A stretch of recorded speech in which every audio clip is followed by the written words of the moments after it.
Abusuafo memo bibia kwaba deba GCN page so munuaba adwoa searching me na mede dwumadi we ebrel na mesra so be subscribe to my channel na do nsa emia bell ne so ubenya notification ense me koso wo memu bia ubenya biatie anasa ubenya bia hwe ewo GCN page ha Dr. Ernest Ofori Sapon na okase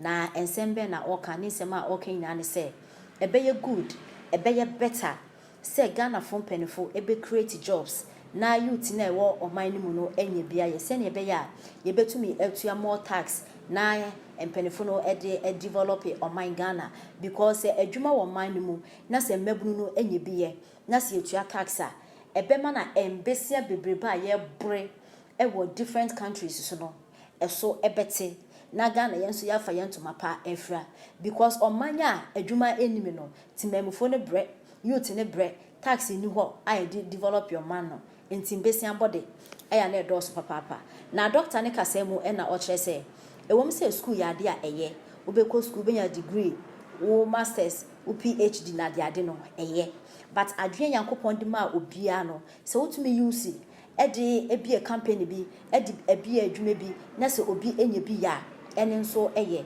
Doctor say business ya de ehu hia papa enti sa adwen yankopon de ma ye betumi use na obi a business a inye school ne nkoa na be na business na tumpon adwen yankopon de ma obetumi de adan business no eno ene be na business no etumi etumpon a kire say obi nso ebenye bia ye na wo so de aboa oman no neno ena doctor say business eya de a ehu ehia papa school ye business nso eya de ehu hia enti no empanifo omo man mu na ebi wo mu nsemi no omo bie business ewo man mu companies akese na youth na de bia ya companies o man ni adwuma mu na de ade no yenye bi enye na eno ena doctor say business ya de a eye papa enti say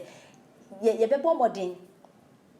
na yesua how we see eye business how I would do cash business ma ubetumi adandan no ubetumi ahwehwe a eyade ankadwuma bebu oman mu na obi enye bia ye na sen ena omode etodwa pa ya kaso obi ede na adwene esesa adwuma ama manfo anya ebi aye na eso abamfa so de ama oman no a wuntumi enyi no emfiri mu wono ene pani a woda special group of companies ano Dr. Ernest Ofori Sapon akase sa hihye no a enimdifuo bi wo obo so otimi transia se obihwa Dr. Despite dum se wo transia karikanani a was ade yi ebetumi ayi ama manfo anya adwuma yo ma memfa this way mra sa ade no eya be oman no sikasam no ena chiri bremo ene fapem a ebesi so esan se sa kwan no na ma ene maburu dodo no a enya adwuma aye na Ebra Institute of Chartered Accountants Ghana wamo afi nhyiamu ya wo ye afi wo bo dwa kumase ena Dr. Ernest Ofori Sapon edi sa asem wo sei etu edwa wo kan say se ebeba se obi beka say ai wo ye entrepreneur na kire se wo no nye bia adwuma na wo be bia ma mabuna ye ana se wo ko school du akiri wo kwa abo PhD ye ho professor ansana watimi aba be entrepreneur na wo se da bia ntesa adwene de nyankopɔ de mobia ejina sane ya wankasa wo pese wo yusu wo de no enti sa wo de wadwene ebia dwuma ana esusu se ade we me ya ede mfaso beba ama foforo anya bia ye no emfa ho ene ba bia wakɔ suku ana wahia ngoma ede aduro na wo se wo bia dwuma de hia ne se wo bema wani aku adwuma no ho ewom se wo nim ngoma eno so boa ezan se ba bia na wiase ko ngoma sua no emma adwuma bia fa pempapa de nanso adwene no se betimi a kire se adwuma we se na mpesa me ye no yemfanfa no eno mom ehia papa Dr. Ernest Ofori Sapon kire se sabre yi a mansen nyina ehunu se ewiase sikasem enyina yie na Ghana sikasem so eka ho ebie no eho be hia se ebie nnwuma dodo ama manfo anya bia ye na se ebie manfo anya bi ye sa no a on betua to de ama oman no enumu ena oman no benya sika ede aye adwuma. Education, as we all know, opens an individual to a world of opportunities. And that is why, as a nation, we are striving to give every Ghanaian child of school-going age the chance to access education to be able to build a future for themselves. However, no country, especially in this part of the world, will be able to absorb all the products of the educational system. Hence, the need for some to go into private businesses. That is to become entrepreneurs. To me, the potential of building something out of nothing is what truly defines an entrepreneur. Unfortunately, the misconception out there is that entrepreneurship is reserved for people who opt out of the formal system of education. And that is where I think we all have it wrong. Business setups and its successes have emerged as engines of growth for our economy. And entrepreneurship is rapidly becoming the backbone of our economy. Today, most young men and women who would have traveled overseas for greener pastures are now taking risks and coming up with innovative ways of earning a living for themselves, as well as others within the country. And I applaud them for such initiatives. To become a successful entrepreneur is to many people a dream come true, but unfortunately, too many entrepreneurs see this dream falling apart. As a matter of fact, 1/3 of all small businesses fail in the first 2 years of operation. And it even gets worse, as within the first 5 years of operations, most or more than half of newly set up companies tend to fail. Dr. Ernest Ofori ono any penny kwanjafo that special group of companies ano ene ebra one mo boy data ewo Kumase Institute of Chartered Accountants Ghana oto nsafre no se okasafo soronko ya wona ni monyam kokota akire e na ewurade sasem we sei eto edwa na a Provost College of Humanities and Social Science DC bia na ma oska Ghana ase fire adwuma na wase wadia we aboa asia ha me se ye be gina mo so saamo asiafo me se MP bia ya ma oska se fire on peso aso ye na wonya ya bia we aboa me se we aboa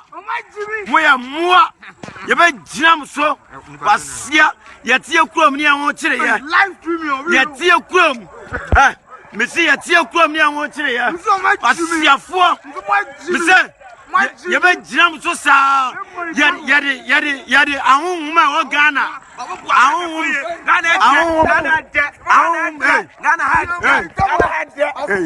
me say ahunhuma o Ghana anyina ye ginam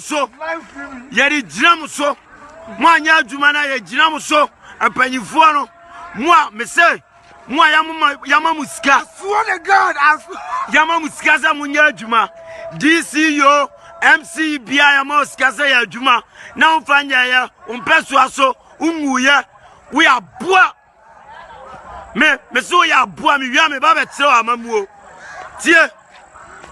me ba be tire amamuo everything's moving. Onana skedia sa omnyina bewu obi a waji Ghana ska wo so de ya adwuma a wanya bia nyambe tuaka we aboa mo me jam so sa kwasiafo me see your mouse ka say ya adwuma na wanya tie we tie amamuo no asia tie amamuo nie we apanyini na mo obi ska so mfa nkoya adwuma na wanya chinitum wa jina tuma we aboa asia me say amamuo ya simple amamuo e simple kra umo obi ska so mfa nya adwuma nipa no onye ti no bisa no edi eti na wonya adwuma no ti no na diska no na za chinitum amamuo e simple ti ne de ma mo say mo nya de muo ye ni abre ye be gina mo so mo ye be gina mo so munya adwuma na munya agimi no Ghana fo empanfo ni bi Ghana fo empanfo ni bi mo ye ka no kura kire ma monte be ye di matewa na wote munya agimi no musua nyansa na munya adwuma asiafo mututu akwan ko ayi Dubai mukwa US mukwa America ni ade enti ukwa na akoto aduane di ye na onam kwan no dasbi esi kwan na odi tum na nya ofe jimi anya ofe asia mizia be gina mo so mo zamu pew mo ye be gina mo so sa mo asiafo mi mo we are me kwa ko sua dia ba me se me pa me jina me so pa me jimi fo we de won wa jimi onu onya na adwe se onu o man na da na kuma masa time we enye calling kura manya bre pa time we enye calling yenya bre masa me say we are DC Ghana we are DC bia nesi ya moska